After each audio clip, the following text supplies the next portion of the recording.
Amados hermanos y hermanas, les saluda el pastor Antonio Arroyo de la Iglesia Bíblica Buenas Nuevas y hoy les voy a compartir el poderoso mensaje del Señor. Hoy vamos a iniciar una nueva serie de mensajes titulada Los misterios del reino de Dios revelados por parábolas. En el Salmo 78, versículo 1 al 2, según la versión Jerusalén, dice: Escucha mi ley, pueblo mío, tiende tu oído a las palabras de mi boca. Voy a abrir mi boca en parábolas, a evocar los misterios del pasado. El profeta Oseas, en el capítulo 12, versículo 10, según una versión de las Américas, dice: También he hablado a los profetas y multipliqué las visiones, y por medio de los profetas hablé en parábolas. Quiere decir que el Antiguo Testamento está lleno de parábolas, aunque no se mencione la palabra parábolas. Los profetas de Dios hablaron por esas parábolas y también Jesús lo hizo. En el libro de Mateo, capítulo 13, del 10 al 13, según una versión viviente, dice: sus discípulos vinieron a Jesús, y le preguntaron: ¿por qué usas parábolas cuando hablas con la gente? A usted se le permite entender los secretos, los misterios del reino del cielo, le contestó, pero a otros no. A los que escuchan mi enseñanza se les dará más comprensión y tendrán conocimiento en abundancia. Pero a los que no escuchan se les quitará aún lo poco que entiendan. Por eso uso estas parábolas, pues ellos miran, pero en realidad no ven. Oyen, pero en realidad no escuchan ni entienden. Entonces, usted tiene que aprender lo siguiente. Las parábolas de Jesús tenían un doble propósito. Primero, esconder la verdad de gente que no quiere conocer a su Creador. Y la segunda es revelar la verdad a las almas que buscan sinceramente conocer la verdad, que tienen hambre y sed de conocer a Dios y su justicia.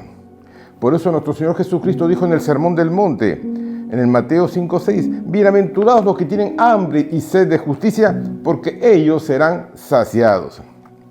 Entonces, tenemos que entender el significado de la palabra parábola.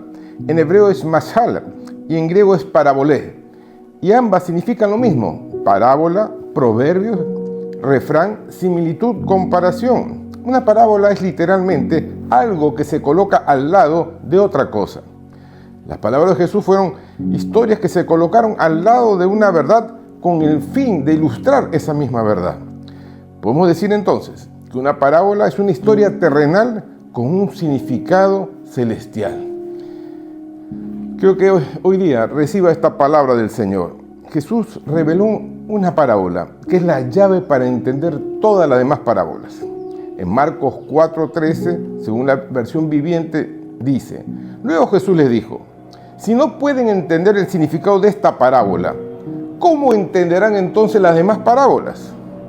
Entonces la pregunta que nos viene es: ¿cuál es esa parábola tan especial que Jesús mencionó, que es como la llave para entender todas las demás parábolas? ¿Cuál es esa? Es la parábola del sembrador. Recordemos esa parábola. En Lucas 8, del 4 al 8, según una versión viviente, dice: cierto día Jesús contó una historia en forma de parábola a una gran multitud, proveniente de varias ciudades, que se había reunido para escucharle. Y comenzó a declarar esta parábola. Un agricultor salió a sembrar. A medida que esparcía las semillas por el campo, algunas cayeron, ¿por dónde? Sobre el camino, donde las pisotearon y los pájaros se las comieron, Esa es la que está junto al camino. Otras cayeron entre las rocas. Comenzaron a crecer, pero la planta pronto se marchitó y murió por falta de humedad. Otras semillas cayeron entre espinos, los cuales crecieron junto con ellas y se ahogaron los brotes. Pero otras semillas cayeron en tierra fértil. Estas semillas crecieron y produjeron una cosecha que fue 100 veces más numerosa de lo que se había sembrado. Después de haber dicho esto, exclamó: el que tenga oídos para oír, oiga, escuche y entienda. Ahora, cuando Jesús dijo esto, los discípulos no entendieron nada. Y Jesús les reveló que era importante que entendieran para que pueda, hermano, comprender las demás parábolas. Por lo cual, Jesús les va a revelar el significado de esa parábola. En Lucas 8, del 9 al 15, dice: y sus discípulos le preguntaron diciendo: ¿qué significa esta parábola? ¿Cuál es el significado espiritual de esta palabra? y les dijo: a vosotros ya os he dado a conocer los misterios del reino de Dios, pero a los otros por parábolas, para que viendo no vean y oyendo no entiendan. Quiere decir, Dios va a dar sabiduría a aquellos que realmente la buscan. Esta es pues la parábola, y comienza Jesús a declarar el significado espiritual de esa parábola. La semilla, dice, es la palabra de Dios. Los de junto al camino son los que oyen, y luego viene el diablo y quita de su corazón la palabra para que no crean, y entonces no se salven, hermanos. Los de sobre la piedra son los que, habiendo oído, reciben la palabra con gozo en ese momento. Pero estos no tienen raíces. Creen por algún tiempo y en el tiempo de la prueba se apartan. La que cayó entre espinos, estos son los que oyen, pero oyéndose son ahogados por los afanes y las riquezas y los placeres de la vida y no llevan fruto, es decir, no dan fruto. Mas la que cayó en buena tierra, diga conmigo, buena tierra. Estos son los que con corazón bueno y recto retienen la palabra oída, y hermanos, y dan fruto con perseverancia. Entonces, quiero que tome mucha atención. La palabra del sembrador es vital para entender el resto de las parábolas y está llena de simbolismo espiritual. Jesús revela primeramente que el corazón del hombre es semejante a un terreno para cultivar y que hay 4 tipos de terreno, pero solo uno de ellos da fruto. Entonces recibamos esta verdad de Dios. Primero, Él habla de un sembrador. ¿Quién es el sembrador? El que comparte el evangelio, las buenas nuevas de Jesús. Es aquel que predica la salvación de las almas. Amén. La semilla es la palabra de Dios. Es el mensaje que Dios prepara para cada persona. Y ahora, entienda esto, el mensaje es el mismo para todos, pero cada quien, según su corazón, dará o no dará fruto. Las semillas que cayeron junto al camino. Note que dice que cayeron junto al camino y no dentro del camino, no en el camino. Y recordemos que Jesucristo dijo: yo soy el camino.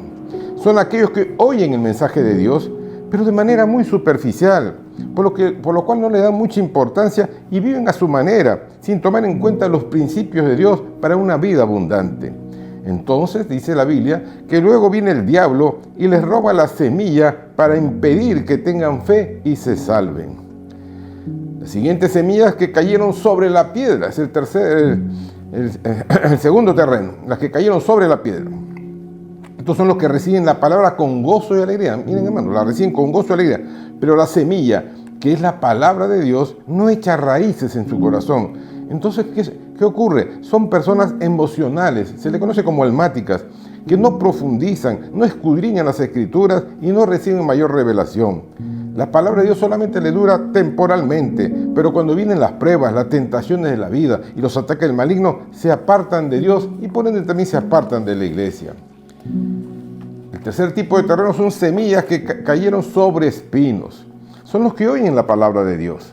Sin embargo, no con un arrepentimiento sincero, verdadero, que los lleve a arrancar todas las cosas que le estorban para avanzar en una verdadera consagración y santidad.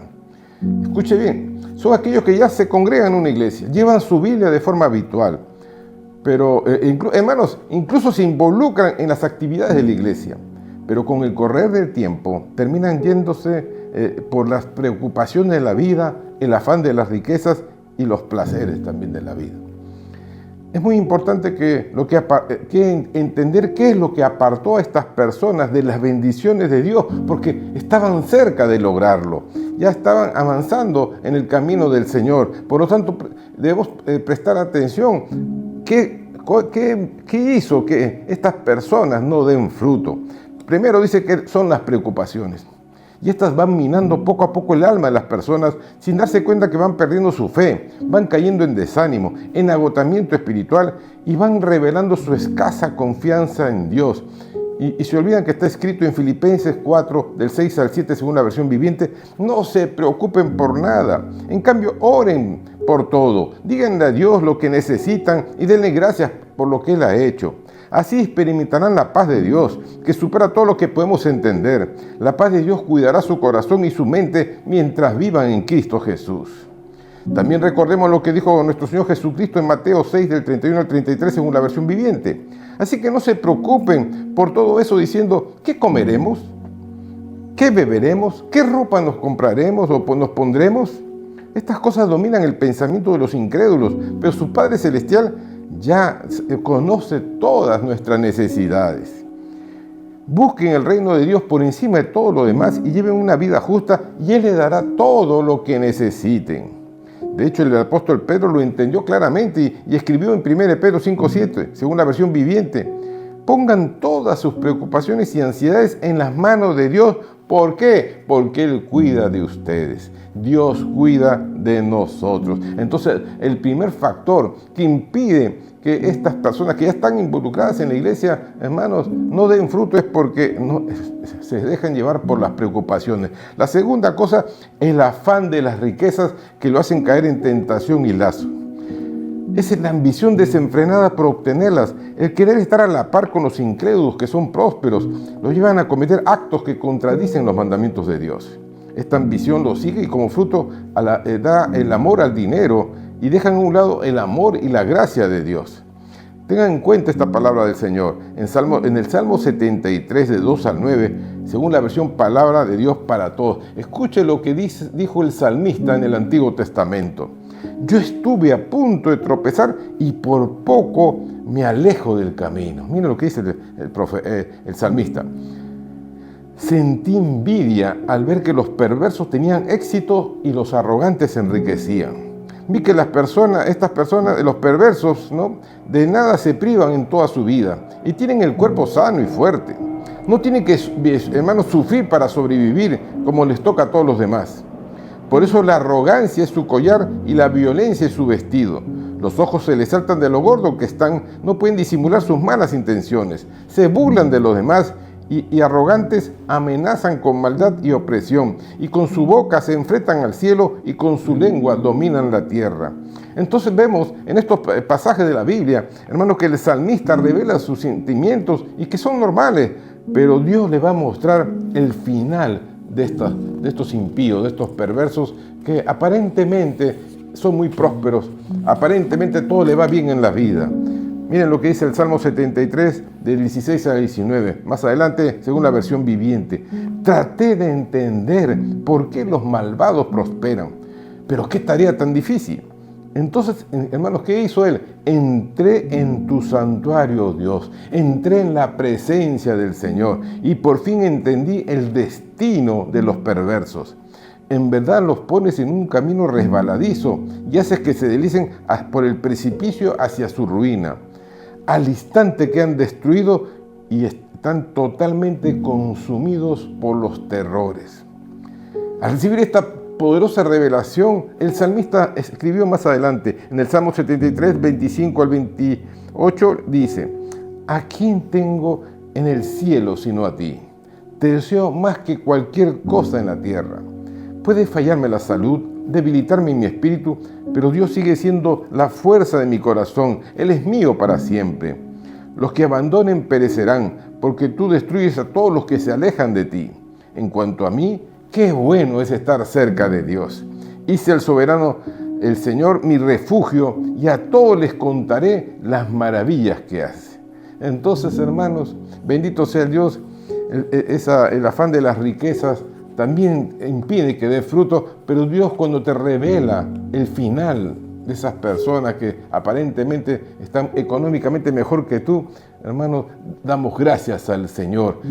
Jesús dijo que no hagamos tesoros en este mundo, sino hagamos tesoro para con Dios, porque esta vida es pasajera, es temporal, y la vida que nos espera en el cielo es eterna.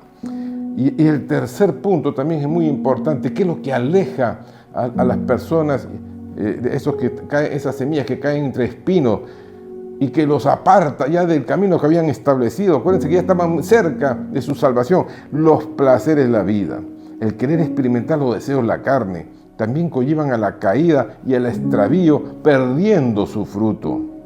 Los que cayeron entre espinos son semejantes como a la generación, ¿se acuerdan de Josué? Que no pudieron conquistar la ciudad de Jerusalén, que estaba habitada por los jebuseos, ¿no? La tribu de Benjamín, la tribu de Judá, no pudieron hasta que el rey David la conquistó. hermanos, lo que dijimos en la anterior serie es que debemos conquistar nuestro corazón para Dios.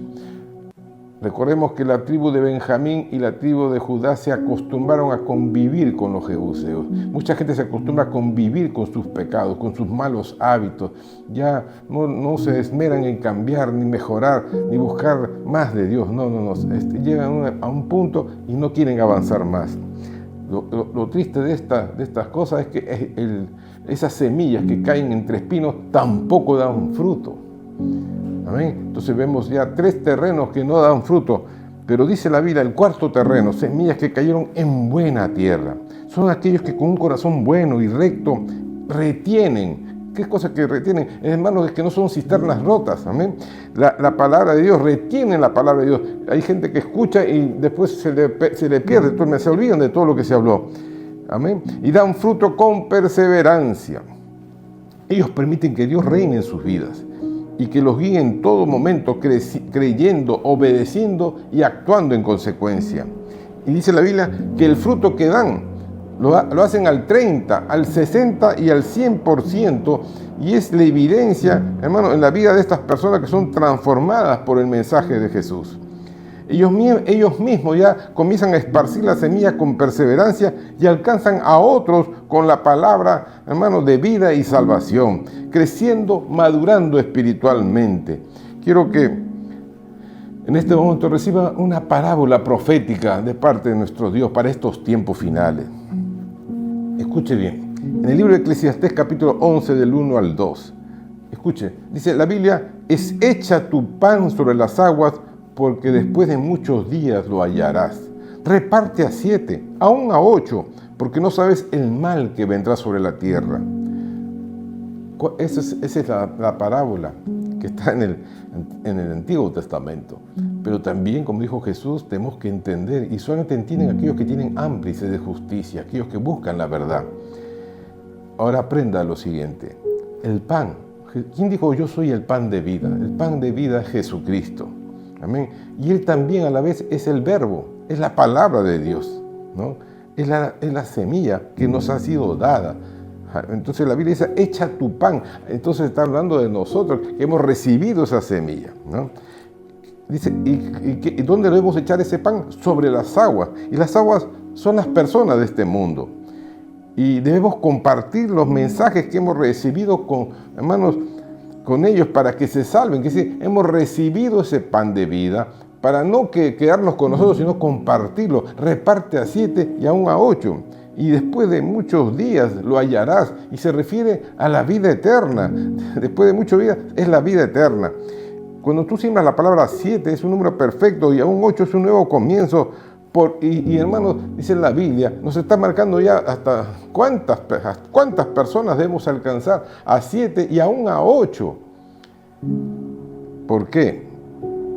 Hermanos, porque el tiempo del juicio está muy cerca.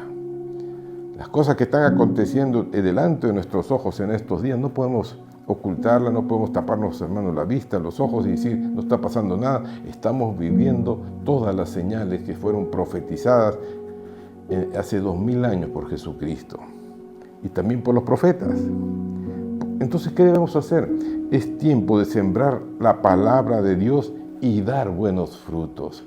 Este es un año de dar buenos frutos porque el avivamiento de la iglesia está cerca.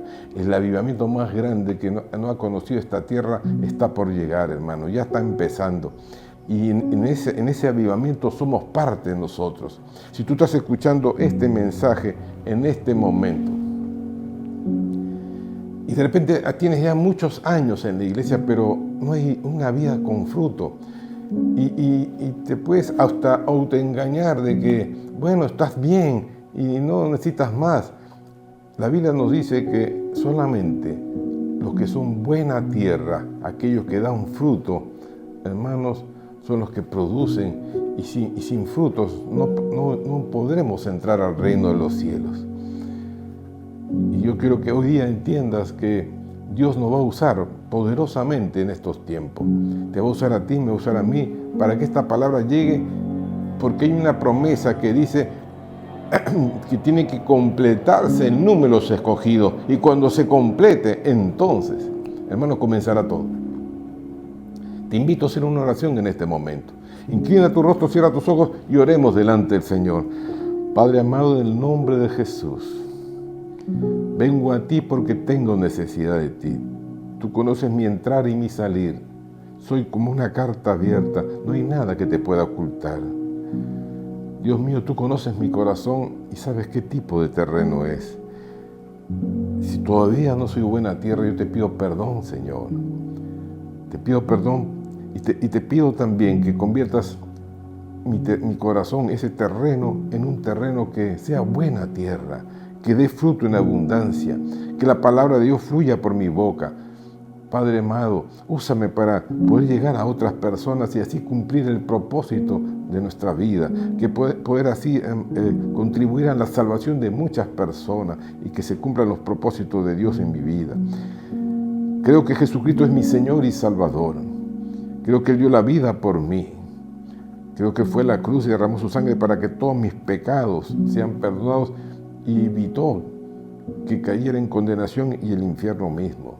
Hoy soy una nueva criatura, he nacido de nuevo. Ando en novedad de vida. Tu Espíritu Santo ha venido sobre mí y me ha sellado para ti, Señor. Espíritu Santo de Dios, ahora toca mi vida para que yo también sea una vasija de honra y pueda anunciar las buenas nuevas de salvación. Te doy gracias, oh Dios, porque contigo todo es posible. En ti haremos proezas. Tu paz venga sobre mí. Y Padre, a partir de ahora voy a comenzar a dar fruto y fruto en abundancia. En el nombre de Jesús, con tu ayuda lo lograré. Así sea. Amén y amén. Alabado sea el Señor. Comparte este mensaje. Antes de terminar, quiero que escuche este pasaje que está en Mateo 13, 17, que dice: les digo la verdad, muchos profetas y muchas personas justas anhelaron lo que ustedes ven, anhelaron el cumplimiento de lo que ellos vieron en visión, pero no lo vieron. Y anhelaron oír lo que ustedes oyen, pero tampoco lo oyeron. Hermanos, demos gracias a Dios por lo que estamos recibiendo en este tiempo. Una vez más te pido ahora, aprovecha y pon acción a este mensaje y comienza a dar fruto en abundancia. Comparte este mensaje con personas que no conocen a Jesucristo, con familias que necesitan una palabra de Dios. Esparce la semilla. El sembrador salió a sembrar. Y hermanos, uno planta, otro riega, el crecimiento lo da Dios. Eso significa que solamente tú esparce las semillas, espárcelas. No te quedes con las semillas en tus manos, espárcelas. Asimismo, también comenta este mensaje en nuestras plataformas de YouTube, de Facebook. Y, hermanos, para que este ministerio siga dando buena palabra, apóyalo financieramente, económicamente, para que, hermanos, sigamos difundiendo las buenas nuevas de salvación. Muchas gracias, un abrazo para todos ustedes. Dios los bendiga ricamente, bendecidos.